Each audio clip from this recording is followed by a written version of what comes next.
Welcome to The Explainer. Today we're going to talk about something that sounds really simple. Don't kill. But as you'll see, this ancient idea is so much more than that. It completely changes how you can look at the world and, well, every living thing in it.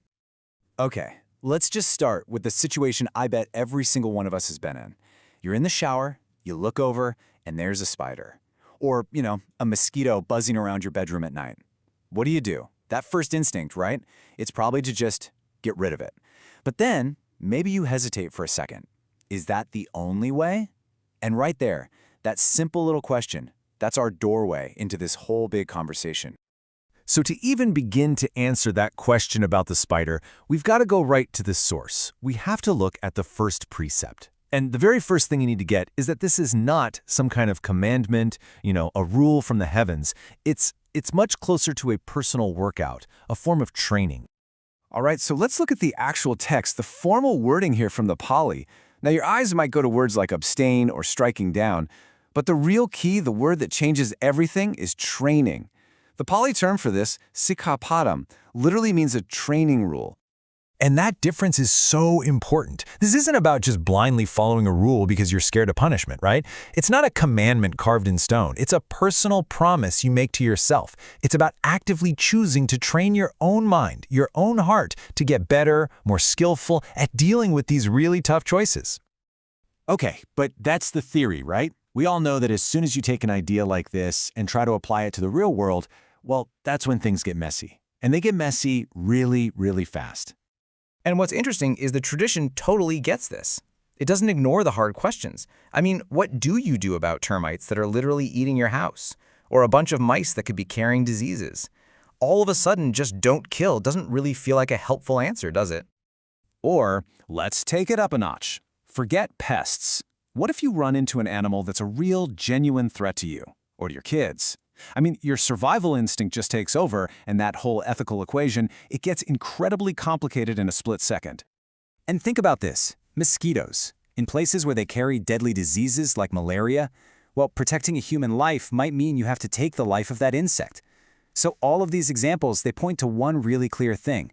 This is not some absolute black and white rule. It's not never kill no matter what. So it's not giving us an easy yes or no answer.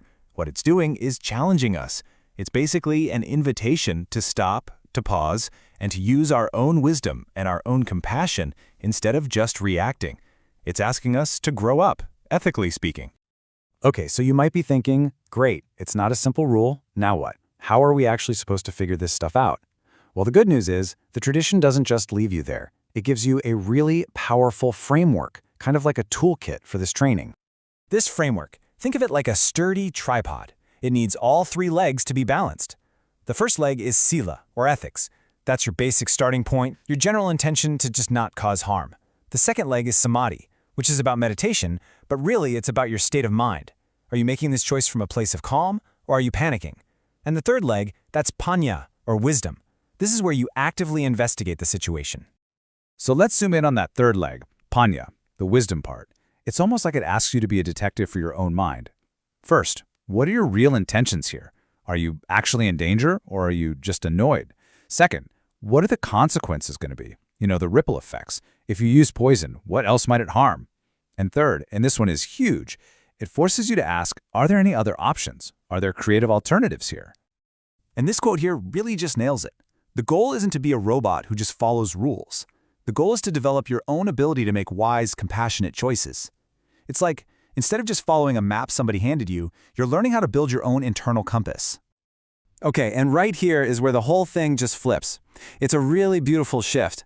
Up until now, we've mostly been talking about what you're not supposed to do. But now, the practice becomes about what you actively give to the world. So this training, it completely changes your point of view. It goes from being a restriction, this feeling of, oh, I'm not allowed to do that, to being an offering, a gift. So every single time you decide not to harm, you are literally giving the gift of safety and security to another living being. It turns a don't into a do. And this teaching from the Buddha himself just puts it so powerfully. He frames it as this incredible act of generosity. When you commit to non-harm, you're giving freedom from danger, hostility, and oppression to a limitless number of beings. This isn't just some small, nice thing to do. He calls it the first great gift. And here's the beautiful part. It works both ways. When you're making the world a safer place for other creatures, you actually get to share in that safety yourself. You start to build this little bubble of peace around you. You become someone that other beings and other people just don't have to be afraid of. It really is a gift you give and get back at the same time. So where is all this training heading? What's the end game here? What does success even look like? Well, the goal is a total internal shift. It's about moving from just following rules to actually having your own wisdom. It's about your motivation changing from being afraid you'll mess up to being driven by real compassion. And the whole practice changes from feeling like a chore, a restriction, to being something you do with joy as an offering. And this is maybe the most important takeaway. Success in this training isn't about having a perfect, unbroken record. It's not about being able to say you've never swatted a mosquito. No. Success is when your own nature has changed. It's when not causing harm is no longer a decision you have to make. It's just who you are. It's a natural, spontaneous part of being gentle and kind. So, that leaves us with one last thing to think about. What would actually change for you in your day-to-day life, with that spider, or in how you talk to people, or in the bigger choices you make? What would change if you stopped thinking about non-harming as a rule you have to follow and instead saw it as the greatest gift you have to give the world?